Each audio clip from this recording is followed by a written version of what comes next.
What's up, Geminites? It's your boy Gem Mint. We're here with the new comic book day reviews for Wednesday, November 13th. We're going to keep it spoiler free. Stay tuned.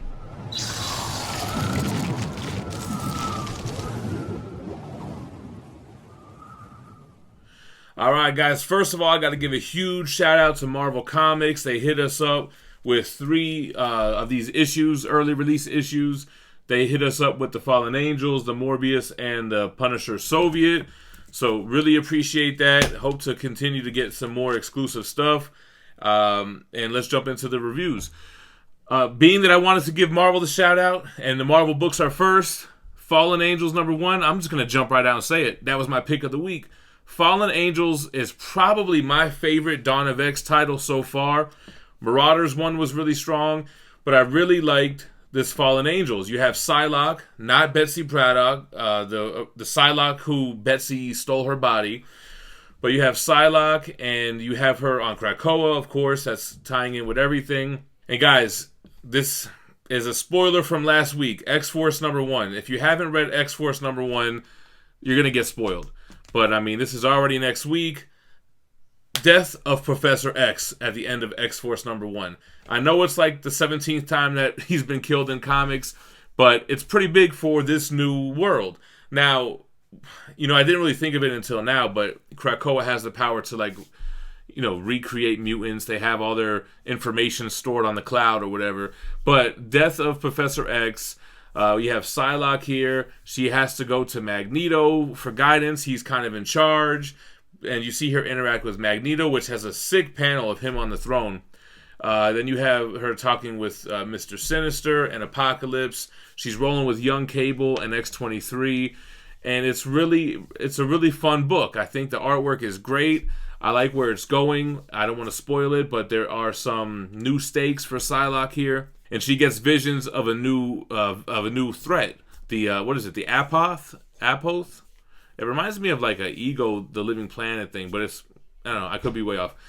New villain. Psylocke wants to leave Krakoa to go after it, and that's kind of where this book starts. So, really enjoyed it.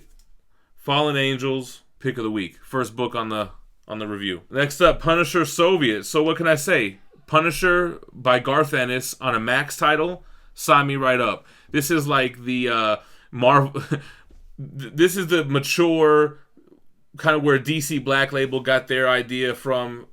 This is the original R-rated comic book, and it's nice to have Ennis and Punisher again. You have a very cool story. You have Punisher getting some intel on the Russian gangs, and they talk about how these gangs came in and were willing to do what others weren't willing to do. They talk about, you know, stealing territory from the Italians and from the Irish and everything, and how they ended up becoming the biggest, baddest, and now they're going legit, which is the scariest thing that they could be. On top of that, it seems like someone's doing Punisher-esque type things that seem really high talent like Punisher has, but it's not him. And I guess we get a idea of who he is. I mean, spoiler, he's on the cover. I don't remember who this old guy is. And I read the Punisher Max Garth Ennis stuff, so I don't really know, but... Anyway, it was a good issue. I'm excited to keep going on with Punisher. Then we have Morbius #1. I actually was going to pass on this. I wasn't really too excited about a Morbius ongoing. I remember picking up his Marvel Now title when it came out, and he just always felt like a Spider-Man villain to me. Why do I need to read his own story? This was one that Marvel sent us, so I didn't have to buy it, but I was able to read it and review it. And it was better than I thought it was going to be. First of all, the cover art is sick, and the cover for issue 2 looks sick too. The art inside is pretty good. It starts off looking a little too clean for me, but then once you get Morbius and you start seeing him in action, it actually has really good visuals. Of course, like I suspected, Morbius is trying to find a cure, so he's not the living vampire. And shocker, he gets a little bit more than what he bargained for. So Morbius ongoing, I would pick up issue 2. I thought it was good enough to kind of see where it goes. It wasn't a dud, and it was pleasantly surprising. X-Men #2. This is the second Dawn of X title from this pull. This is the Summers Clan. I found it much more interesting than issue 1. Hickman writing it, and what we have here is Summers with Rachel and Young Cable. This is post Death of Charles Xavier, and we have this island that appeared out of nowhere, and Krakoa is beelining towards the island. So we do get to realize what's happening here at the end, and we have the introduction of these new kind of characters, the Summoners, which is kind of fitting that it's in the Summers book, X-Men title. The Summoners, and Hickman's doing his whole thing where you have 3 tiers of Summoners. This guy can summon 1, this guy can summon a few, this guy can summon 100 of them. Kind of like how he was doing in House of X. And it kind of reminds me of the Builders from his Avengers run. And they have ties with the mutant on Krakoa, so kind of interesting. I thought it was good. Cool, funny stuff from Cable. Young Cable's kind of funny, which is kind of odd, but I enjoyed it. Guardians of the Galaxy 11. So I felt like the last issue was a little bit slow. I really usually, love Donny Cates stuff. This issue is definitely a lead up to the next issue. The next issue is supposed to be the beginning of the culmination of the whole Thanos is dead stuff, the whole Silver Surfer Black stuff, the what was it? All the cosmic stuff that Donny Cates has been doing. It's supposed to be the culmination of that going into Annihilation Scourge. But Rocket still not doing too well in his big mech machine. In the last issue, we saw the Universal Church of Truth resurrected Drax. We had a couple of 90s Drax here. And, Moondragon was dope as hell in this. And I usually am not a huge Moondragon fan. But it was a pretty good issue, fast-paced, like typical Donny Cates stuff. Still digging Guardians. So that's it for Marvel. We have a good amount of Image title. This one is Family Tree by Jeff Lemire. Yo, love this book. This is a #1, and it got me hooked. Basically, what is it? Is it the 90s? I feel like it's 1999 or something. But the narration is talking about this is right before the world ended, but it didn't end with a war. It didn't end with this. And what we get is, you get this backstory of the family, the mother with the... she's like works at a diner or whatever, and her son's always getting in trouble at school, and her daughter has this rash, and it looks pretty nasty. And then later on in the book, it's even nastier. And then she says, "I think it's on my back," and it's like a tree branch is coming out of her back. So what I'm guessing this family tree is that for whatever reason, nature or a plague or whatever turns people into trees, and kind of gets. The world ends and becomes, a population of vegetation, I guess. That's kind of where it seems like where it's going. But I do like it. Grandpa was badass, and I would definitely keep picking up Family Tree. I recommend this one. It was dope. I read Gideon Falls in the first 3 trade paperbacks. So issue 18 came out today, so I really only needed 17 and 18. I put 16 on my list by accident because I already had it in the trade. But now I'll be able to continue with Gideon Falls in single issues. Now, Gideon Falls is my favorite comic that I know I'm not going to have any idea of how to explain. But I enjoy reading it. I really liked it. In this issue, Dad wakes up out of the coma. You have Danny, who thinks he's, Kincaid Sinclair. Am I saying the name wrong? Right? I have all these different books going on. With his sister. And we're getting more information on the device that the original Sinclair, Norman Sinclair, where did I get Kincaid, created. That is it a time travel device? Is it a different dimension device? I don't know. It's a difficult story to explain, but I definitely am digging it. Another Jeff Lemire book. Love me some Gideon Falls. I'm glad I don't have to wait for trades anymore. And then the same thing happened with Oblivion Song. I just powered through the last 2 trade paperbacks, and now I'm caught up with issue 21. And I was interested to see how this reads in single issues, because in the trades, it doesn't tell you when one issue stops and the next one goes. It just is continuous.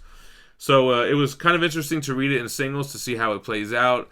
They are definitely moving this story forward. I am hooked on Oblivion Song. I love the whole teleporting through dimensions, and now we finally get to see more intelligent life forms in Oblivion, and what they plan to do with the humans that they have captured. This would be a dope show, man. Robert Kirkman, right?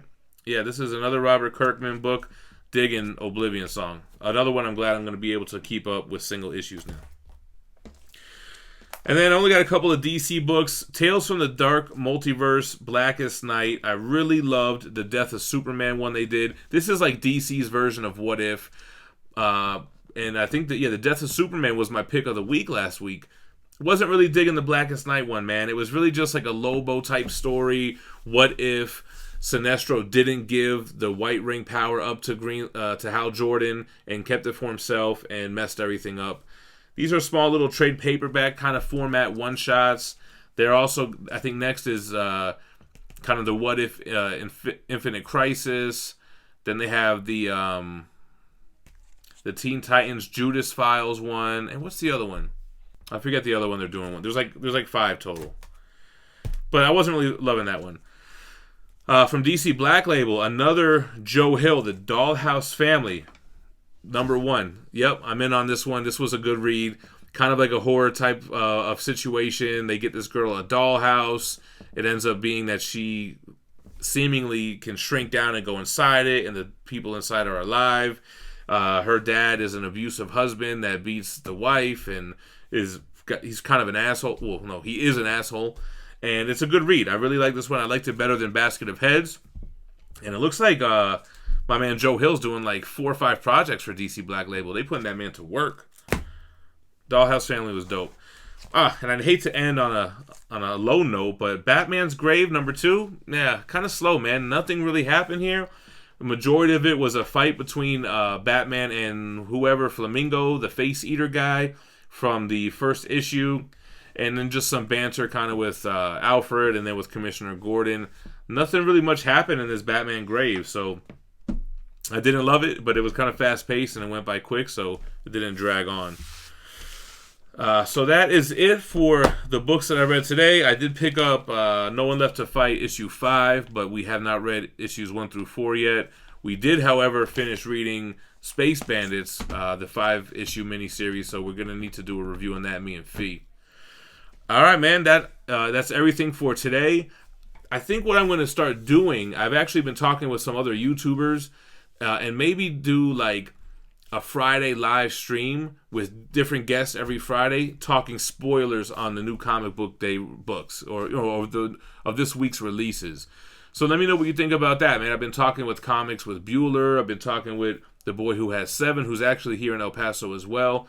So I'm thinking about, reaching out to other YouTubers that do this, that review weekly comics, and do it after the poll, which I actually Spider Slayer 2.0 has something called After the Poll. But I see him a lot in my recommendations, so I was thinking about hitting him up too. But let me know what you think about that. This way we could talk spoilers with you guys in the live chat, and I don't have to be careful that I'm spoiling something. So let me know. Thanks for watching, man. Make sure to hit that like button before you bounce. Drop me a comment. What was your pick of the week? What do you think about my takes on these books? Make sure you subscribe to the channel for daily content. You got to hit the bell, because I don't want you coming in at the last minute of a live stream talking about, I didn't know you were live. You hit that bell and you'll never miss a live stream. And you guys stay minty fresh. Thanks for watching. Peace.